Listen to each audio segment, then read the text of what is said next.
Mister Saul Mahmud sowe kerajaan Turas.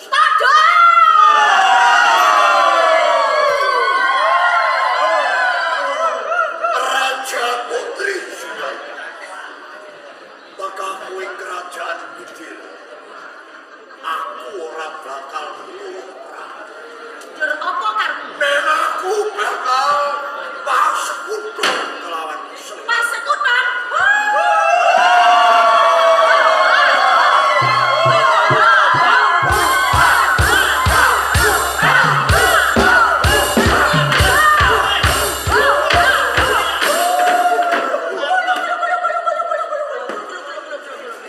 Raja Putri Sulaika Kowe arep nganakake pasekuton.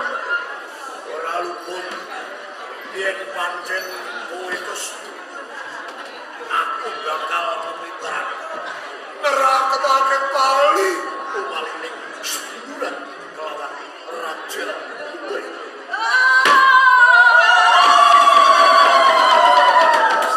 Sing tegese piye? Bakal kowe kerajaan gede. Aku perlu bakal jaluk senjata pitulung. Awit panjenenganku duwe panjowo. Panjenenganku kepengin dadi raja ing kerajaan iki. Lamun seliramu gelem tiyang Semarang. Besok seliramu bakal mangganjar bumi sigar semua. Arep kok ganjar bumi sak sigar semangka.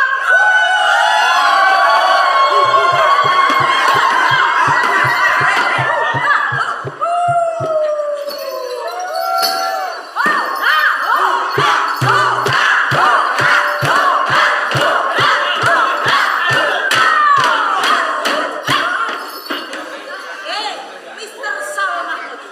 Raja Putri Siti Suweda Blos. Ning kene aku ora gampang percaya kabeh tembungku.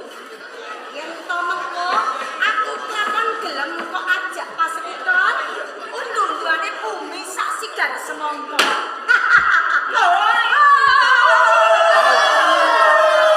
Ora bakal cidro mugoyo. Ora bakal blenjani janji moncati pecolan sirah. Kaya ngono bakal tak sagoi.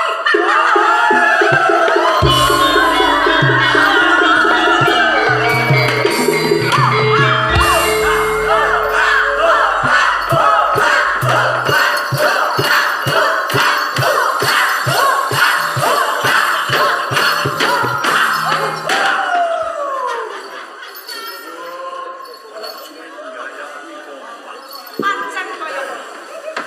Ning kaya ngene ya Mister Saul Mahmud. Ning kene aku percaya karo kowe lamun kabeh ana layang prajanjene antarané kowe karo aku. Pancen kaya ngono. Kowe bakal manang surat perjanjian. Iya, Ya, sudah jadi. kaya ngono.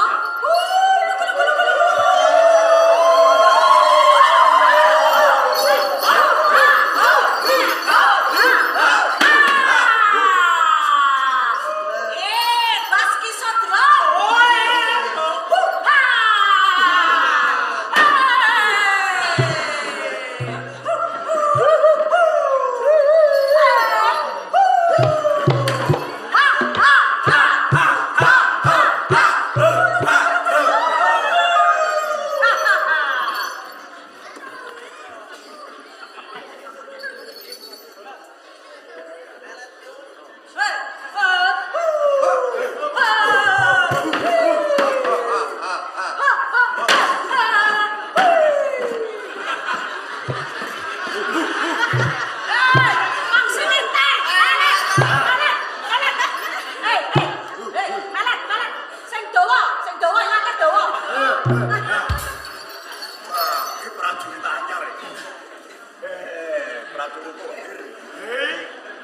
Aku Siti Soleka bakal nganakake pasekuton lan bakal nyaguhi apa sing dadi panjalukmu.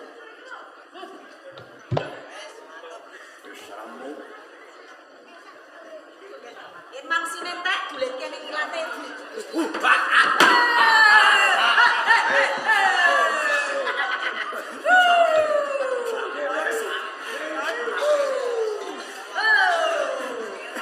Mister Saul Mahmud ning kene wis cetha layang prajanjen wis ditulis. Nanging aku uga ora gampang percaya.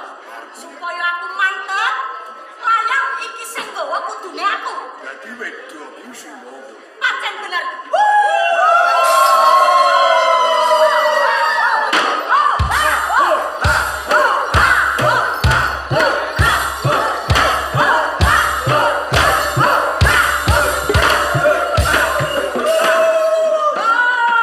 Raja Odysseus iku Ya, pokoke penjaku bobote.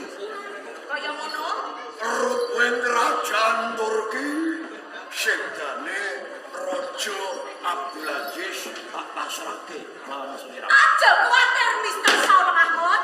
Ning kene aku lan para basi para kawanku kabeh nang kerajaan Bidir bakal tumandang. Ayo.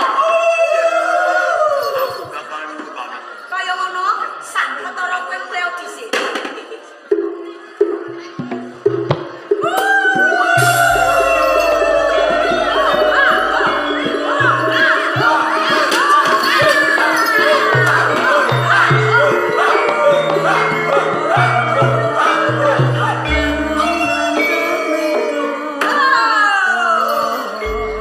Para baski-baski lan para prajurit ana ing kerajaan Bidir. Ora usah dadak kesuwen. Ayo, mlura perang ana ing kerajaan Turki.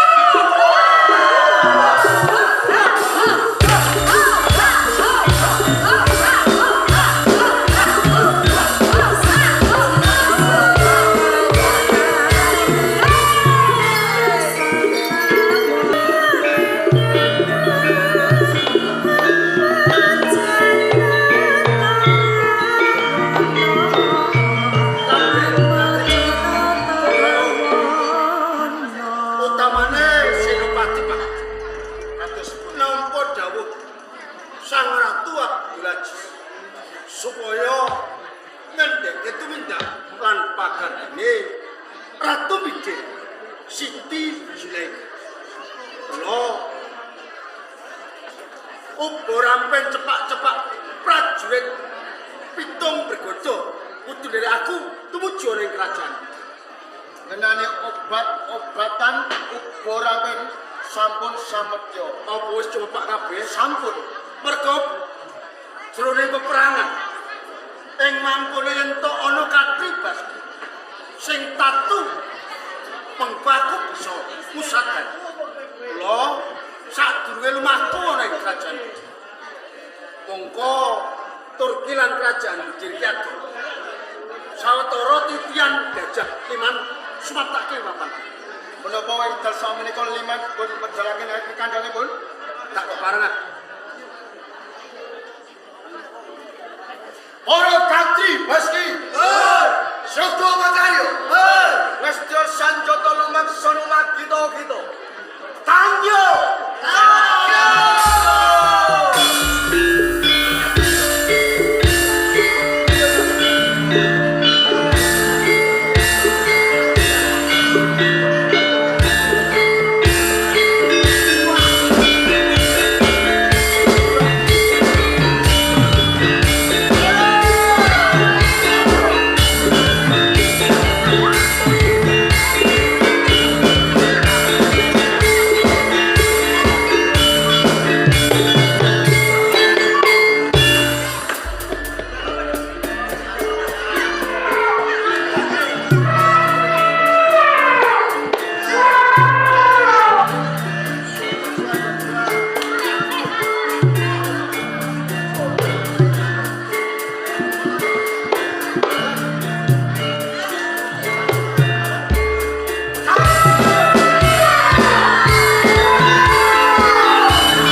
yen ora kleru iki kan aran Siti Julaika. Pancen bener.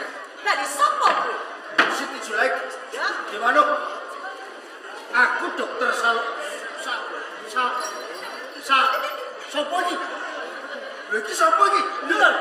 Iki sapa? Sapa? Alamat. iki ngono kawulaku ana ing kerajaan gede. Kene Siti Julaika. Pundi dawuh Sang Raja Abdul Aziz. Yen bisa Siti Julaika pinangka raja ning kerajaan Gigir, aja nganti kok bajutke tumindak lan pakarmu gawe geger ning kerajaan. Melu kene nganggur cakmu. Saran. Ora bisa. Wektu dina iki kerajaan Bigir arep gebuk perang ana ing kerajaan Turki. Tembusan saya ngawur. Kamangkaku sinampiran Purbolan Wasis. Yen to nganti Siti Julaika lan kabehandanmu ora kena tandek. Aja nyalahke Dokter Salukas. Mergo aku wis pinanten